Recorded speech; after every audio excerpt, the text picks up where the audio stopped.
Oi pessoal, bem-vindo ao canal. Caso você não seja inscrito ainda, se inscreva e ative as notificações. Vamos conversar um pouquinho hoje sobre o amor nos tempos do cólera.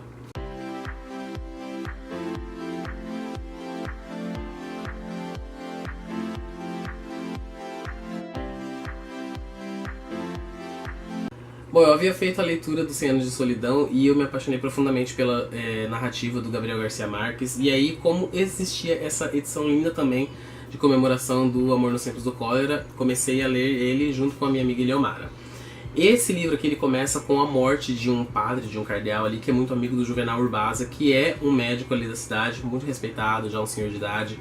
E o livro começa com esse questionamento porque o padre acabou... é um padre, cardeal, já não me lembro, mas ele é uma figura importante ali da igreja e ele comete suicídio. E o Juvenal começa a se questionar, né, o porquê desse suicídio, até que ele descobre algumas coisas e ele fica nesse pensamento, né, nessa tentativa de dar sentido a tudo que aconteceu.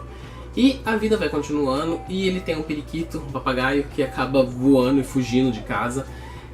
Na tentativa de evitar essas fugas, eles cortavam as pontas das asas do bichinho e sempre que ia limpar a gaiola dele, deixava ele ali por perto. Só que numa dessas limpezas eles acabaram bobeando e o pássaro fugiu e ficou, né, muito tempo fora. Só que ele voltou e acabou se empoleirando ali numa árvore. E o que acontece? O Juvenal ele vai tentar pegar esse pássaro e ele cai e morre.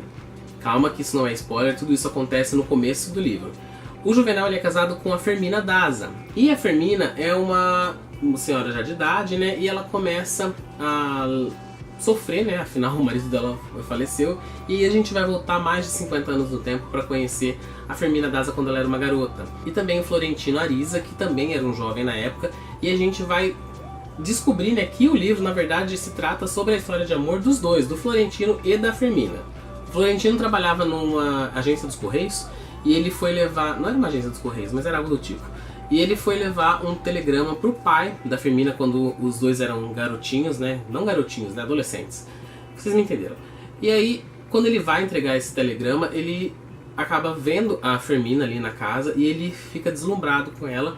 E ele se apaixona perdidamente, né? Aquelas coisas de romance. E ele vai começar a se comunicar com ela através de cartas. A Fermina tem uma tia que vai ajudar ela um pouco nessa troca de cartas. Então eles sempre deixam cartas assim espalhadas pela cidade, no banco da praça, num tijolo e tal, e vão se comunicando. E eles vão passar vários meses se comunicando desse jeito. E aí a relação deles, né, o amor, o interesse deles vai aumentando cada vez mais. Sem nunca ter falado pessoalmente, eles só trocam cartas. E tentando dar, né, prosseguimento e avançar nessa relação amorosa, o Florentino ele vai propor casamento à Fermina. E ela, né, ela não sabe direito se ela quer ou não, mas ela pede ali o prazo de 2 anos, convencida pela tia, para eles continuarem se comunicando e depois ela dá a resposta dele, para ele.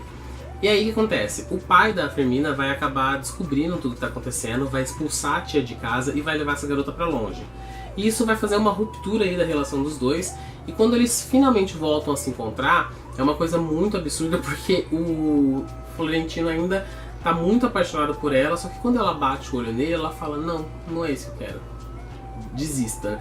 Ela manda um bilhete pra ele assim, mais ou menos, você era fruto das minhas ilusões, e acaba por isso mesmo. E aí a gente vai acompanhar durante todo o restante do livro como foram as vidas desses personagens até o começo do livro, lá quando o Juvenal, que se tornou o marido da Fermina, falecer, e aí o Florentino resolveu investir nesse relacionamento novamente.